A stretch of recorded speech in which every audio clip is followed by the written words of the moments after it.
What is up, everybody? Coming to you today, True Boxing here. Thank you for coming back to get hit with the truth. So I'm coming to you today with the DAZN recap, and since these fights are directly linked, I'm just going to go over the Friday DAZN and the Saturday DAZN because there's only two fights to talk about and they directly impact each other. So might as well just roll it into one video. We start with Friday. We saw Champ Rungsivai, the former champion, defeated, I forget the guy's name, but he knocked the guy out in the third round. The guy's a former champ, but at a lower weight. Really didn't pose too much threat. Rungsivai mandated his #1 contendership with this victory, third round TKO, and should be getting a third fight with the winner of Saturday DAZN's main event, which was Juan Francisco Estrada against Roman Choclatito Gonzalez in a rematch. I'm very disappointed in the judging in this fight. I felt like I gave Choclatito the fight 116-112. That's 8 rounds to 4. The judges came back with a split decision for Estrada. Now, I know the fight was close. I really cannot argue if somebody stretched it to a draw. But the fact that this fight was scored a split decision, and then they had one judge had it 117-111 and has since been suspended for that card because they gave 9 rounds to Juan Francisco Estrada, which is fucking crazy, because if you were going to give 9 rounds to either of these guys, it should have been Choclatito. But Estrada, the champ, well, they were both champs coming in. Estrada is now the unified WBC WBA champion, and is lined up to fight Rungsivai in a third fight. However, the fallout from the fight with Choclatito here, the rematch, where Estrada has now avenged all 3 of his defeats, they're already talking a third fight between Choclatito and Estrada.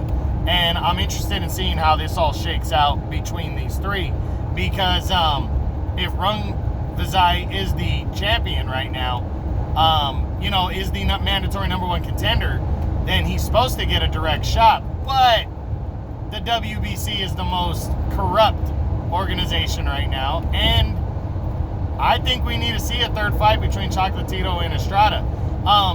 The reason I felt Choclatito won this fight, and I sat down and really watched this fight in detail, guys. I really did. I was really interested in this fight. Choclatito just landed the precision punches, and he landed them at will. The first half of the fight, I had it 4 rounds to 2. After 10 rounds, I had it 7 rounds to 3, and I gave Choclatito the 12th round for sure. So if the 11th round went to Estrada, which you can argue, I gave the 12th round to Choclatito for sure. I felt he finished the fight strong. So I had it 8 rounds to 4, but it was because of precision punching. And he outlanded Estrada. Estrada did well. He did. Estrada landed his shots, but they were not the cleaner and better shots. So I have always looked at certain fights and understood the dynamic. I understood, like, people arguing Triple G over Canelo because he outlanded him in the rematch, but Canelo landed the harder shot. So which do you give it to? You give it to the guy who landed the better and harder shots? You give it to the guy who landed more shots? That's always at a crossroads right there. Jermaine Taylor and Kelly Pavlik too was exactly like that. Taylor landed the harder and better shots in that fight, but Kelly Pavlik outlanded Jermaine Taylor. So, and Kelly Pavlik got the decision. It's really a to each his own type thing, and I respect that. But in this fight, Choclatito landed more shots and he landed the cleaner, harder shots. That's why he should have won that fight.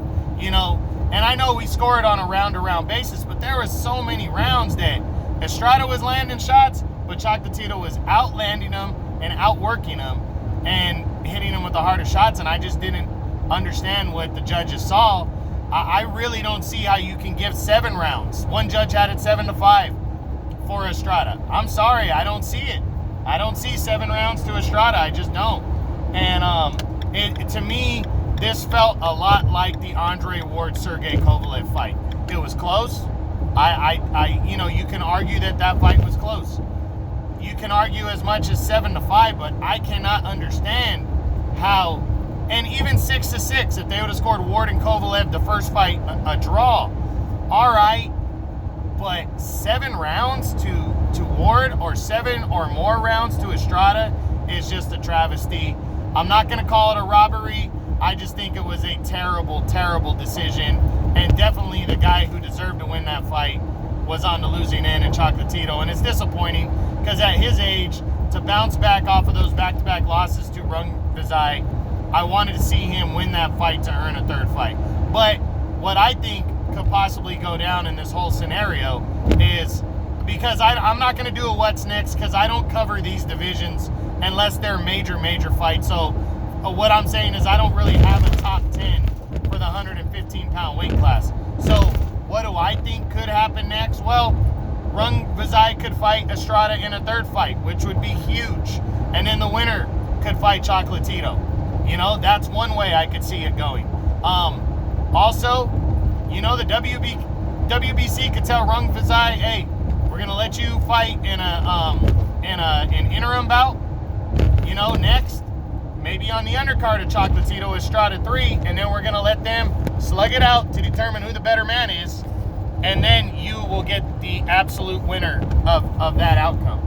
And that's what I think is possible here for this whole scenario, because it definitely was a controversial decision right there, for sure. And Rungsivai also deserves the winner. You know, he deserves the winner. So I'm not going to have a problem either way with whatever way they do it.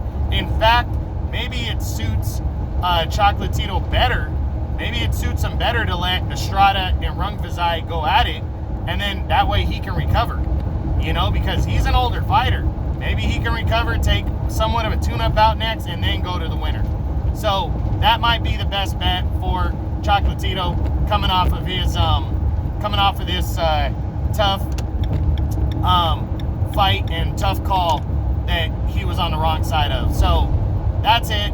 That's the DAZN recap from Friday the 12th and Saturday the 13th of March. I hope you guys enjoyed it. True Boxing, you've been hit with the truth.